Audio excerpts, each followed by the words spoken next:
Les artistes, pour moi, sont comme des régulateurs du mouvement global de la société.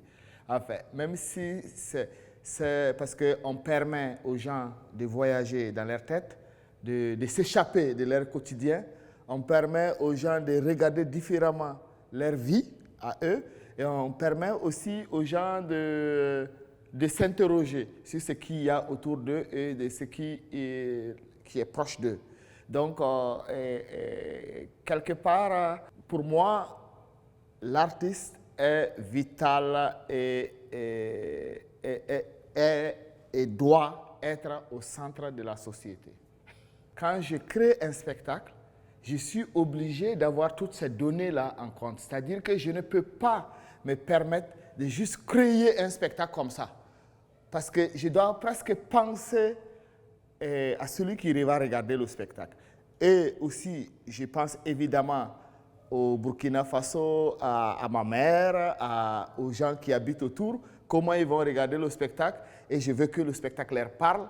Mais en même temps, je veux que mes spectacles soient vus par le plus grand nombre de gens à travers le monde. Et donc, alors, à partir de ce moment-là, tu es obligé d'intégrer qu'est-ce que les gens peuvent penser de toi en regardant le spectacle. Et comme ça fait quand même 20 ans que je crée des spectacles et que je tourne avec mes spectacles dans différents pays dans le monde, et on commence à comprendre, et alors tu joues avec quelque part. Tu arrives, on était en Grèce au mois de septembre dernier. Et là, en Grèce, on dit, il y a une troupe africaine qui arrive et qui va parler de ça.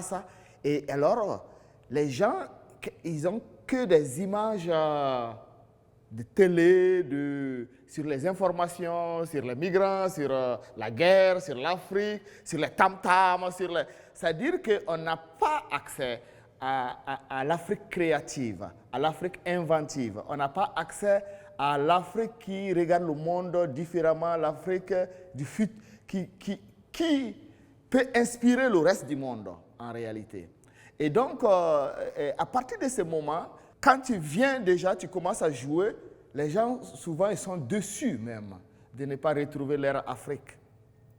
Et donc, il y a tout un travail à faire pour que, naturellement, pour ouvrir tout simplement les esprits.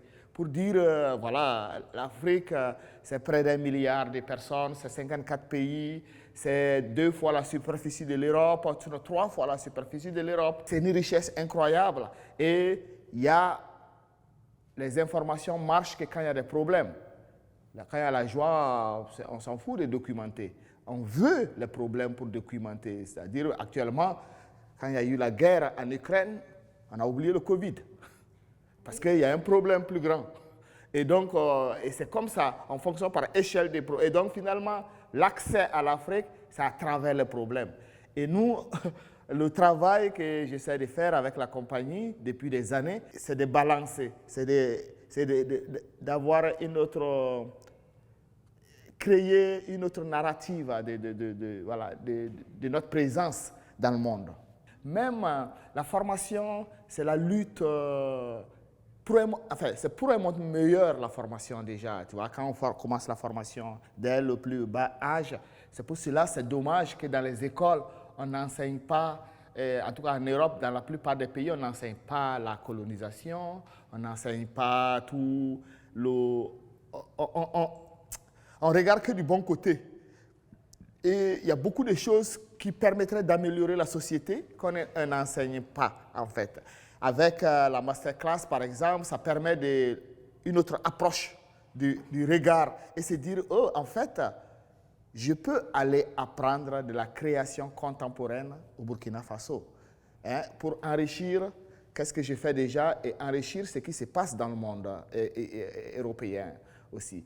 Mais aussi, la formation et le travail que je fais avec Ankata au Burkina Faso, c'est aussi créer de l'espoir, donner de l'espoir à la jeunesse africaine. D'abord, pour qu'elle rencontre le reste et voir que démystifier qu'est-ce qui est l'Europe, et aussi créer de l'espoir sur place qui aussi empêche, tu vois, si tu vois des jeunes qui sont capables de prendre le désert et venir accepter presque, ils voient qu'ils peuvent mourir, mais ils viennent quand même pour mourir, c'est parce qu'il n'y a pas d'espoir. Ils cherchent de l'espoir. Et c'est important le travail que aussi on fait sur place comme ça, parce qu'on crée de l'espoir, on crée de la perspective pour les gens. Et c'est un ensemble de choses. Et quelque part, je me dis que si l'Union européenne ou les politiques savaient même le travail de profondeur qu'on fait pour le changement de mentalité, pour le truc, l'art allait être regardé autrement. Moi, j'ai commencé l'art au Burkina Faso avec Amadou Bourou, Amadou Bourou, c'est son nom, le directeur de la compagnie. Et il avait d'abord créé une compagnie professionnelle dans le sens africain du théâtre. C'est-à-dire que tous les comédiens devaient danser, savoir faire la musique, chanter, faire beaucoup de choses pour pouvoir juste exister. Et donc, on a travaillé en profondeur. Qu'est-ce que le théâtre africain peut apporter au reste du monde? Donc, moi, j'ai fait 8 ans là, comme ça. Et après, il y a eu quelqu'un aussi qui a bouleversé ma manière de regarder les choses, qui est Alain Platel en Belgique, metteur en scène, chorégraphe, qui est à Gand, où j'ai travaillé avec lui, j'ai fait 2 pièces. Et sa manière de regarder, de faire de la création, sa manière de regarder l'homme m'a beaucoup influencé. Ça m'a permis de réfléchir autrement. Mais aussi, il y a 2 autres personnes essentielles aussi qui ont marqué mon regard sur le monde. Il y a un homme politique qui est Thomas Sankara, qui était celui de 1983 à 1987, président du Burkina Faso, qui a changé fondamentalement la société en 4 ans et qui nous montre aussi que les problèmes essentiels de nos sociétés, c'est souvent politique. Et quelque part, chaque action qu'on fait est politique. Il aide aussi à penser différemment. On n'attend rien de personne. Tout changement, ça part de toi. Et c'est toi qui mets l'action, c'est toi qui change le regard des gens. Ce n'est pas l'autre qui doit faire autre chose, c'est toi. Et ça, c'est Thomas Sankara, ça. Parce que c'est ce qu'il a marqué dans la société burkinabé. L'autre, c'est un artiste nigérian, un musicien qui s'appelle Fela Kuti, Fela Anikulapo Kuti, qui était un chef d'orchestre, qui était un contestateur, voilà, on va dire un révolutionnaire. Toutes ces chansons, c'est très rythmé, ça groove beaucoup, mais tout ce qu'il dit dans les chansons, c'est des coups de poing vraiment contre la société, enfin, le gouvernement qui dirige contre le système, voilà, il a été arrêté près de 200 fois, il a fait la prison plusieurs fois, mais il continue toujours à travailler. Donc, ça, c'est l'art qui est au cœur de la société et qui, dans une manière créative et joyeuse et intéressante, fait réfléchir et change la vie des gens d'une certaine manière. Pas d'une manière forcément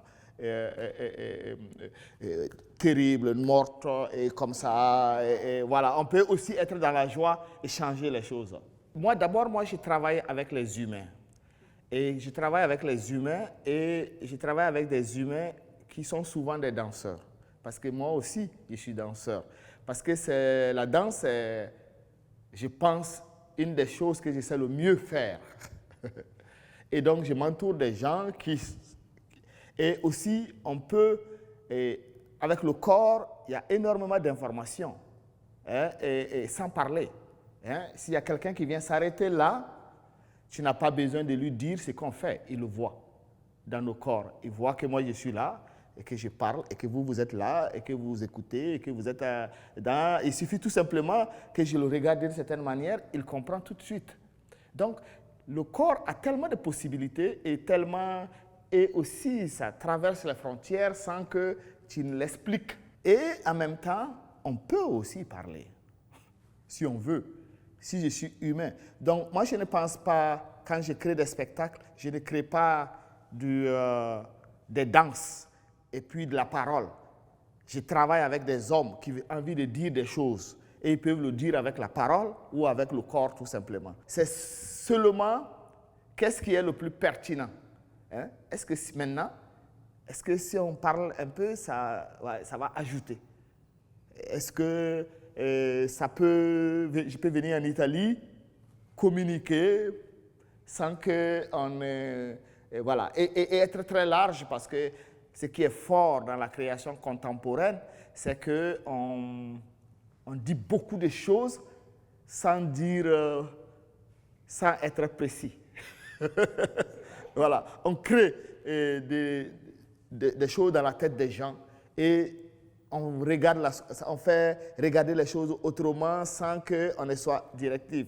Et ça, c'est fort dans la création contemporaine. Donc, pour moi, la parole, le corps, la musique, c'est vraiment une chose. C'est de l'expression humaine et d'une certaine manière. Et selon ce qu'on veut faire passer, partager, on utilise une ou l'autre. Je pense dans tous mes spectacles, ça c'est la chose la plus commune. Il y a un partage d'énergie et d'humanité. Tu vois, on voit des gens qui sont totaux et qui se livrent à l'autre et qui permettent à l'autre de voyager avec lui. Et après aussi, on permet à l'autre,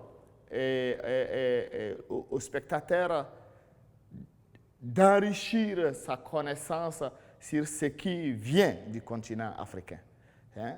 Parce que